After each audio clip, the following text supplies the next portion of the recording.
7 వేలల్లోనే 5 రోజుల కాశీ, అయోధ్య, ప్రయాగ్రాజ్, సీతామఢి యాత్ర. వెంటనే ఈ కింది నెంబర్లకు కాల్ చేసి బుక్ చేసుకోండి.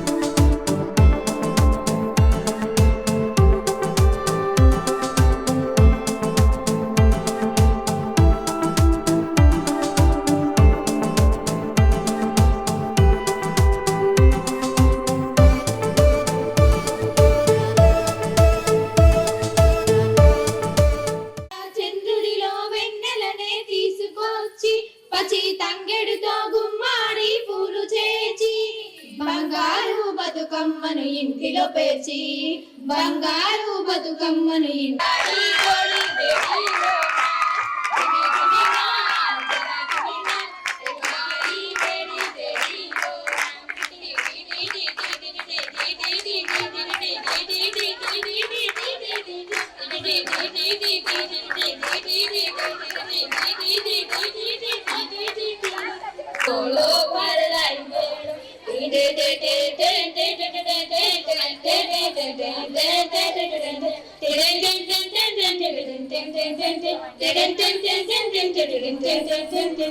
ప్రభుత్వ జూనియర్ కళాశాల బాలికల మహబూబాబాద్లో ఈరోజు జిల్లా యువజన క్రీడల శాఖ ఆధ్వర్యంలో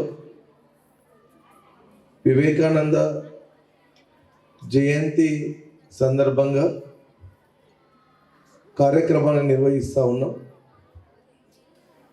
ఈ కార్యక్రమానికి గౌరవ కలెక్టర్ గారు ముఖ్య అతిథిగా విచ్చేసి వారి సందేశాన్ని ఇచ్చారు.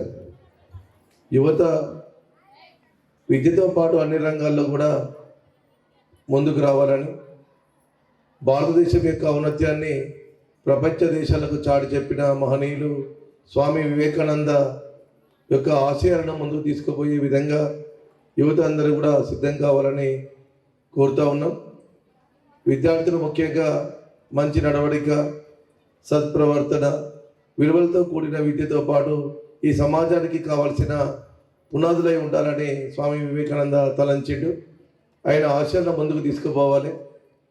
గొప్ప గొప్ప రచన చేసిన వివేకానంద యొక్క పుస్తకాలను విద్యార్థులందరూ కూడా చదవాలి. దానిలో ఉన్న సారాంశాన్ని మనం గ్రహించి ఈ సమాజానికి తోడ్పాటు అందించాలని కోరుతూ ఉన్నాం. అదేవిధంగా స్వామి వివేకానంద ఈ దేశంలో ఉన్న అన్ని రుగ్మతల పైన ఆయన పోరాటం చేసిండు. అదేవిధంగా యువత ఏ విధంగా ఉండాలి, నిర్వీర్యమైపోతూ ఉన్న యువశక్తిని వెలికి తీయడానికి, వాళ్ళ లోపల శక్తిని నింపడానికి ఆయన గొప్ప గొప్ప సందేశాలను, తర్వాత కొటేషన్స్ను అందజేసిండు. వాటిని మనం ముందుకు తీసుకుపోవాలి. వాటిలో ఉన్న భావాన్ని, సారాన్ని అర్థం చేసుకొని యువత ఈ భారతదేశానికి ఇంకా ఎక్కువ శక్తిని, సామర్థ్యాన్ని ఇచ్చే విధంగా యువత తోడ్పడాలని ఈ ప్రభుత్వ జూనియర్ కళాశాల బాలికల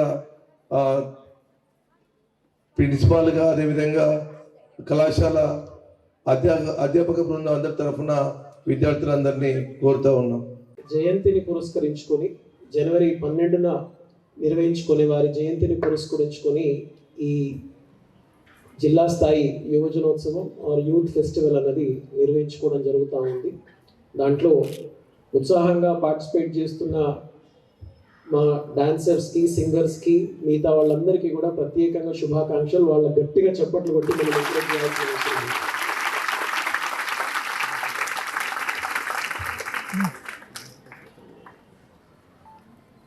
యూత్ అంటే డెఫినేషన్ కూడా వారు ఇంతకు ముందు చెప్పారు, 15 నుంచి 29 సంవత్సరాల వాళ్ళు అని చెప్పేసి. వాళ్ళందరూ అటువైపు కూర్చున్నారు, కానీ వాళ్ళందరూ ఇటువైపు కూర్చున్నారు. సో పెద్దవాళ్ళు మాత్రమే ఇటువైపు ఉన్నారు. యూత్ ఫెస్టివల్లో మేము ఉపన్యాసాలు ఇచ్చి మీ అందరినీ బోర్ చేయాల్సిన అవసరం లేదు. చాలామంది డాన్సెస్ చూడడానికి చాలా ఉత్సాహంగా ఉన్నారు. మేము మాట్లాడి పెద్ద పెద్ద విషయాలు మాట్లాడి మీ అందరినీ ఇబ్బంది పెట్టకుండా కాలేజ్కి వచ్చిన తర్వాత కూడా ఇటువంటి ఫెస్టివల్స్లో కానీ లేకపోతే మీ యాన్యువల్ డేలో కానీ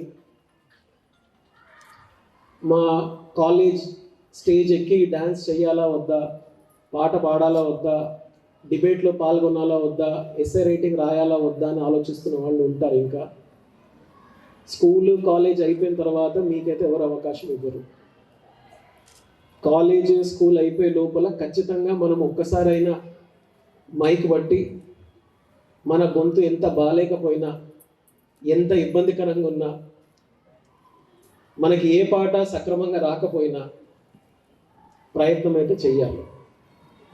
మీలో చాలామంది ఖచ్చితంగా మైక్ బట్టని వాళ్ళు ఉన్నారు. మీలో చాలామంది ఒక్కసారి కూడా స్టేజ్ ఎక్కి డ్యాన్స్ చేయని వాళ్ళే ఉన్నారు. సో నేను మీ అందరికీ యూత్ ఫెస్టివల్ సందర్భంగా కోరుతా ఉన్నాను, ఈసారి కాకపోయినా మీ ఫ్రెషర్స్ డే ఉంటుంది, లేకపోతే మీ సీనియర్స్కి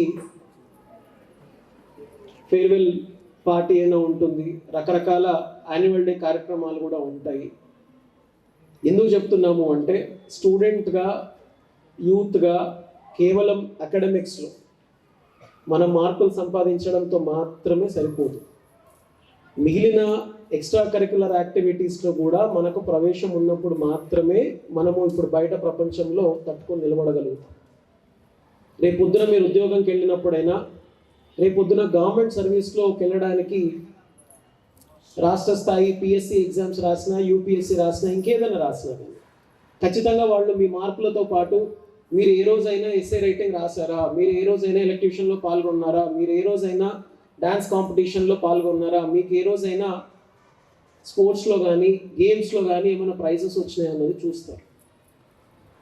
ఎందుకు చూస్తారు అంటే చదువు జ్ఞానాన్ని పెంచితే ఇటువంటి కార్యక్రమాలు మీ పర్సనాలిటీని పెంచుతాయి. ఆ పర్సనాలిటీ మేము మాలాంటి వాళ్ళైనా, మీ టీచర్లైనా, మీ లెక్చరర్లైనా ఎంత చెప్పినా కానీ మనం రాకపోవచ్చు. కానీ మనము 10 మందితో కలిసి డ్యాన్స్ చేస్తున్నప్పుడు, నలుగురితో కలిసి పాట పాడుతున్నప్పుడు, ఇంకెవరితోటైనా పోటీపడి ఎస్ఏ రైటింగ్ రాసినప్పుడు, ఇంకెవరితోటైనా కలిసి మనము ఏదైనా ఆట ఆడినప్పుడు ఆ టీమ్ స్పిరిట్ కానివ్వండి, ఆ పోటీతత్వం కానివ్వండి, ఓటమిని కూడా ఏ రకంగా స్వీకరించాలి అన్న అంశం కానివ్వండి, మనలోని కాంపిటేటివ్ స్పిరిట్ కానివ్వండి, వాటి ద్వారానే వస్తుంది. అది మనలో క్లాస్లో మనం ఫస్ట్ అయి ఉండొచ్చు, లేదు నేను చదువు మాత్రమే బాగా చదువుతాను, మిగతా వాటితోటి నేను టైం వేస్ట్ చేయను అని కూడా కొద్దిమంది అంటూ ఉంటారు. టైం వేస్ట్ కాదు, చాలా ముఖ్యమైనది. చదువుతో పాటు ఆటపాటలలో కూడా మనం ముందున్నప్పుడు మాత్రమే మన వ్యక్తిత్వం పెరుగుతుంది. మనిషిగా, ఒక దేశ పౌరుడిగా కూడా ఖచ్చితంగా మన స్థాయి పెరుగుతుంది. మనము మన స్థాయి పెంచుకుంటూ దేశ స్థాయిని కూడా పెంచే అవకాశం ఉంటుంది. వివేకానందని మనము ఎందుకు యూత్ ఐకాన్గా తీసుకుంటాము అన్నది మీరు అందరూ కూడా ఆలోచించాలి. ఆయన 1863లో జన్మించి 1902లో చనిపోయినాడు. కేవలం 39 సంవత్సరాలు మాత్రమే బతికినాడు ఆయన, కేవలం 39 years. కానీ ఈరోజు కూడా మనము 120 సంవత్సరాల తర్వాత కూడా ఆయన గురించి ఇంత గొప్పగా చెప్పుకుంటున్నాము అంటే ఆయన చేసిన బోధనలు, ఆయన చేసిన ప్రచారము, ఆయన లోతుగా వేదాంతం గురించి, భారతీయ సంస్కృతి గురించి ప్రపంచ దేశాలకి చెప్పిన సందర్భాన్ని మనం ఇంకా గుర్తు చేసుకుంటున్నాం. వివేకానందుడు ఒక పర్టికులర్ స్పోర్ట్లో చాలా ప్రొఫెషనల్ ప్లేయర్. ఏ స్పోర్టో చెప్పగలుగుతారా? చాలా గొప్పగా ఆడేవాడు, మంచి క్రీడాకారుడు ఆయన, ఫుట్బాల్ ప్లేయర్ ఆయన. బెంగాల్ నుంచి. వివేకానందుడి ఒరిజినల్ పేరు ఎవరైనా చెప్తారా? నరేంద్రనాథ్ దత్తా. మీరందరూ కూడా ఖచ్చితంగా వెనక్కి వెళ్ళిన తర్వాత మీ కాలేజ్లో మీ లెక్చరర్స్ని అడిగి, మీ ప్రిన్సిపల్ గారిని అడిగి ఆయన షికాగోలో ఇచ్చిన ఉపన్యాసాన్ని చదవండి. తెలుగులో కూడా దొరుకుతుంది, అది ఇంగ్లీష్లో కూడా దొరుకుతుంది. ఖచ్చితంగా చదవండి. చదివినప్పుడు మాత్రమే మనం ఈరోజు యూత్ ఫెస్టివల్ చేసుకోవడానికి ఏమన్నా అర్థం ఉంటుంది? ఎందుకు మనం చేసుకుంటున్నాము? ఆయన ఎందుకు అంత గొప్పవాడు అయ్యాడు? ఈ రోజు కూడా ఇన్ని సంవత్సరాల తర్వాత కూడా ఆయన ఏ రాజకీయ నాయకుడు కాదు, కేవలం ఒక వేదాంతి, ఒక స్వామీజీ. కానీ ఈరోజు కూడా మనం చెప్పుకుంటున్నాము అంటే ఆయన యూత్లోనే ఆ స్థాయికి వెళ్ళి 20 సంవత్సరాల నుంచి ఆయన బోధనలు ప్రవచనాలు చెప్పడం మొదలుపెట్టి 39 సంవత్సరాలకే చనిపోయినా కానీ ఈరోజు మనం గుర్తు చేసుకుంటున్నాం. కాబట్టి భారత ప్రభుత్వం జనవరి 12న జాతీయ యువజన దినోత్సవాన్ని జరుపుకోవడం జరుగుతుంది. ఆయన మకర సంక్రాంతి రోజు పుడతాడు ఆయన. కాబట్టి జనవరి 12 ఇంగ్లీష్ క్యాలెండర్ ప్రకారం మనం ఆ రోజు సెలబ్రేట్ చేసుకుంటాము. ఇక్కడి నుంచి పోటీ పడుతున్న వాళ్ళందరూ కూడా రాష్ట్ర స్థాయికి వెళ్ళి రాష్ట్ర స్థాయి నుంచి కూడా జాతీయ స్థాయికి వెళ్ళాలి అని ఈరోజు ఈ కార్యక్రమాన్ని నిర్వహించడం జరుగుతూ ఉంది. మీరందరూ కూడా ఆలోచించాల్సింది నేను చెప్పిన మొదటి అంశం, ఖచ్చితంగా స్కూల్ కాలేజ్ అయిపోయే లోపల మీ చెల్లెళ్ళు, మీ తమ్ముళ్ళు, మిగతా వాళ్ళు ఇంకా స్కూళ్ళల్లో ఉంటారు, ఇంకా స్కూళ్ళల్లో ఉన్న పిల్లలు కూడా ఉన్నారు. ఆలోచించకండి, ఆలోచిస్తే సమయం అయిపోతుంది. ఖచ్చితంగా మైక్ పట్టుకొని మనం మాట్లాడామా లేదా, పాట పాడగలిగామా లేదా, స్టేజ్ ఎక్కి డ్యాన్స్ చేసామా లేదా, 10 మందితో కలిసి ఒక ఆట అయినా ఆడగలిగామా లేదా అని చెప్పేసి ఇండివిజువల్ ఆటలు ఆడాలి, టీమ్ గేమ్స్ కూడా ఆడాలి. మనం మొహమాట పడతాం, ఇంకెవరో నవ్వుతారు, మాకు రాదు కదా, లేకపోతే నన్ను చూసి అందరూ కూడా హేళన చేస్తారు అని అనుకుంటే మన సిగ్గు మాత్రమే మనకు మిగులుతుంది, సమయం మాత్రం అయిపోతుంది. ఇప్పుడు నవ్వే వాళ్ళందరూ కూడా మీ ఫ్రెండ్సే. వాళ్ళు కూడా ఎవరైనా నన్ను లోపలికి లాగుతారా అని ఎదురు చూస్తూ ఉంటారు పాపం. నేను వద్దన్నా కానీ మీరు నన్ను నాతో ఆడించాల్సి ఉండేది కదా అనుకుంటారు. కాలేజ్ అయిపోయిన తర్వాత మాత్రం మీరు బతిమలాడినా కూడా అవకాశం ఇవ్వండి. మీరు ప్లీజ్ నాకు ఒక్కసారి అవకాశం ఇవ్వండి, నేను ఇన్ని రోజులు చాలా కష్టపడి నేర్చుకున్నా, మైక్ ముందర పాడతాను అంటే మాత్రం అవకాశం రాదు. కాబట్టి మీ కుటుంబం ఇది, మీ కాలేజ్ ఇది, మీ స్కూల్ ఇది, ఖచ్చితంగా మీరు ప్రయత్నం చేయాలి. చదువుతో పాటు చేయాల్సిన అంశం కాబట్టి ప్రతి ఒక్కరు కూడా ప్రయత్నం చేయాలన్నది నా మొదటి విజ్ఞప్తి మీకు. రెండో ఒక అంశం ఏంటంటే, మీరు స్కూల్లో ఉన్న వాళ్ళు ఉన్నారు, కాలేజీలో ఉన్న వాళ్ళు ఉన్నారు, రకరకాల కళాశాలలు చదువుతున్న వాళ్ళు ఉన్నారు. దయచేసి నిర్దిష్టమైన లక్ష్యాన్ని పెట్టుకోండి, స్పెసిఫిక్ గోల్ ఉండాలి. నేను బాగా చదువుతాము, మంచి స్థాయిలో ఉండాలి, నా కుటుంబాన్ని పై స్థాయికి తీసుకొని వెళ్ళాలి, ఆర్థికంగా ఎదగాలి అందరం అనుకుంటాం. కానీ that is not a specific goal. Where do you want to see yourself in next 5 years? 5 ఏళ్ల తర్వాత మిమ్మల్ని మీరు ఎక్కడ చూడదలుచుకున్నారు? ఒక ఉద్యోగిగా చూడదలుచుకున్నారా? ఒక వ్యాపారవేత్తగా చూడదలుచుకున్నారా? ఒక వ్యవసాయదారుడిగా చూడదలుచుకున్నారా? ఒక టీచర్గా అనుకుంటున్నారా? ఒక పోలీస్గా అనుకుంటున్నారా? లేకపోతే మీరు ఇంకేదైనా మీకు ఎందులో అయితే ఇంట్రెస్ట్ ఉంటుందో అది చేద్దాం అనుకుంటున్నారా? Whatever it is, please be very specific. లేదు పెళ్లి చేసుకొని నేను ఒక కుటుంబాన్ని మొదలు పెట్టదలుచుకున్నాను, అది కూడా అయ్యి ఉండొచ్చు. మేము ఈ లక్ష్యం ఆ లక్ష్యం తప్పు ఒప్పు అవన్నీ చెప్పదలుచుకోలేదు. కానీ స్పెసిఫిక్ గోల్ ఉండాలి. స్పెసిఫిక్ గోల్ అంటే అది డిఫైన్ చేయగలగాలి, మీకు తెలియాలి. మీరు బయట వాళ్ళకి చెప్పొచ్చు, చెప్పకపోవచ్చు, అది మీ ఇష్టం.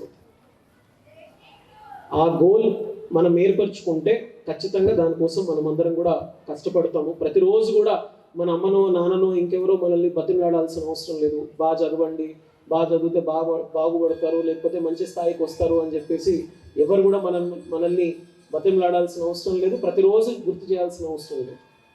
ఆ లక్ష్యం ఏర్పరచుకుంటే ఖచ్చితంగా మన బాధ్యత పెరుగుతుంది, మన కష్టం పెరుగుతుంది.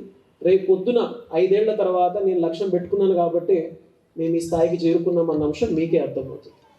ఇక్కడ కూర్చున్న వాళ్ళు ఎవరైనా, మీ లెక్చరర్స్ ఎవరైనా కానీ ఏదో ఒక స్థాయిలో ఏదో ఒక సందర్భంలో మేము ఇది పలానా అవ్వాలి అని చెప్పేసి అనుకున్నారు కాబట్టి ఈరోజు ఈ స్థాయిలో ఉన్నారు. అనుకోకుండా ఏదో సమయం కలిసి వచ్చింది, లేకపోతే వాళ్ళ ఇంట్లో వాళ్ళందరూ వాళ్ళని బాగా గైడ్ చేస్తున్నారు, లేకపోతే ఆయనకు పలానా కుటుంబం నుంచి వచ్చారు కాబట్టి అన్న దానికి ఎవ్వరూ ఈ స్థాయికి రారు. ఈ స్థాయికి వచ్చిన వాళ్ళందరూ కూడా లక్ష్యం పెట్టుకున్న వాళ్ళు, కష్టపడ్డ వాళ్ళు, దానికోసం బాధ్యతగా శ్రమపడ్డ వాళ్ళు మాత్రమే ఉంటారు. కాబట్టి మీరు whatever is your goal, have one, be very specific, and I'm sure all of you will work very hard towards it. ఖచ్చితంగా అందరం కూడా మనం వచ్చిన స్థాయి కంటే మెరుగైన స్థాయికి వెళ్ళాలనే ఉంటుంది ఎవరికైనా. నా కష్టం ద్వారా నా కుటుంబాన్ని బాగు చేయాలి, లేకపోతే మా అమ్మ నాన్నని బాగా చూసుకోవాలని అనుకుంటారు ఎవరైనా.